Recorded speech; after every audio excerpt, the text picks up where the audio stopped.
嘿，我的小伙伴，欢迎来到我们新一期的影片。你在童年经历过什么创伤吗？说来听听，我也经历过。童年创伤是指发生在那些不满18岁的人身上，任何危及生命的、可怕的或暴力的经历。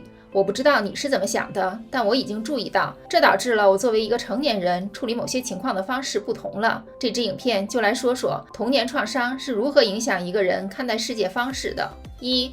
可能成为一个悲观的人，看到半杯水会认为杯子半空。童年创伤可能以各种形式、大小和严重程度出现，无论是所爱的人对自己撒谎、离开，没有回报自己的爱，还是字面上的虐待。当一个人在如此小的年纪经历这些事情时，他可能会影响并最终塑造这个人看待未来事件的方式。以音乐剧《安妮》为例，他很小的时候，父母就把他留在孤儿院了。最重要的是，孤儿院的主管汉尼根小姐把她和其他孤儿当成免费劳力。在成长的过程中，安妮一直幻想着有一天她的父母会回来，但这一切都没有发生。每当有人来领养孩子时，安妮总是觉得是针对她，因为她自己的父母不想要她，而且汉尼根小姐总是贬低她，让安妮觉得自己有问题，没人会想要她。如果沃巴克斯爸爸当时没有走进她的生活，安妮很可能会失去她所有的乐观。在经历了所有的创伤之后，她明白了自己命中注定要这样做，也应该期待被那样对待。这是真的吗？绝对不是。安妮聪明、善良、有爱心，她的父母去世了，没有其他家人照顾她，这是她童年创伤如何导致日后生活悲观主义的一个例子。2.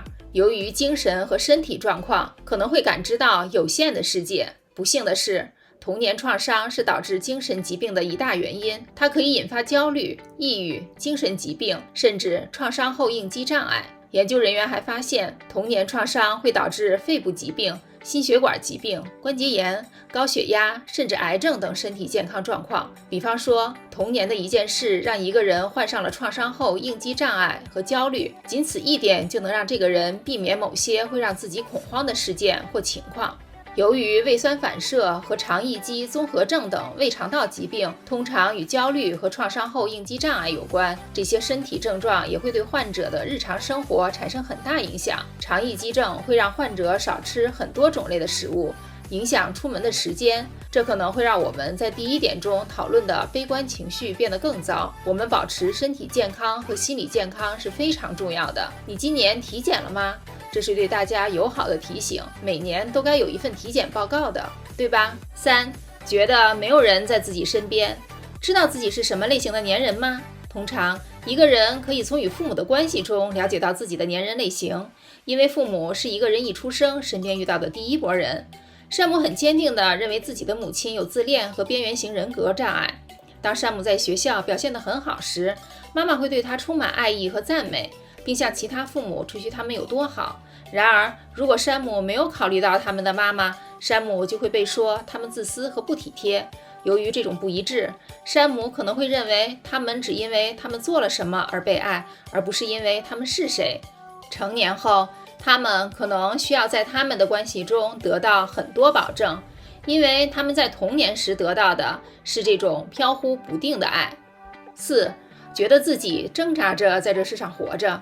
我有一个很棒的朋友，我们就叫她茱莉亚吧。茱莉亚有一份全职工作，2个10几岁的女儿，喜欢冒险，总是陪在朋友身边，甚至还能想办法偷偷溜进健身房，同时还能把晚餐摆上餐桌。我真搞不懂她是怎么腾出时间照顾自己的。她万事俱备，一切都应付自如。另一方面，看看我呢，你可以说我是个热锅上的蚂蚁。我有2份工作，但现在我觉得自己在生活中举步维艰，我浑浑噩噩地度日，从一份工作到另一份工作，不知怎么就把做饭的杂事扔在一边。我通常不得不跳过外面的工作，因为我根本没有时间做所有的事情。我不知道我把东西放在哪里，我从来记不住每天的重要细节。这是一种无序的形式，可能是因童年的创伤导致。我童年的创伤之一就是专制的父母总是告诉我该做什么，因此我没有养成安排日程或确定优先次序的技能，这导致了我成年后的混乱。所以，虽然良好的习惯和健康的关系可以让一个人过上健康的生活，但在童年学到的不健康和潜在有毒的品质和习惯，也可能在成年后变成真正的问题。那么，在你自己的生活中有这些迹象的蛛丝马迹吗？欢迎在评论区留下你的表情。你认识看上去有这些迹象的人吗？欢迎也在留言区告诉我们。一如既往，不要忘记点赞并分享给更多小伙伴。最后，如果您还没有订阅，记得按下订阅并开启小铃铛，这样才能够固定收到我们的影片通知，继续看到我们的影片。参考文献在资讯栏。感谢收看，下支影片不见不散。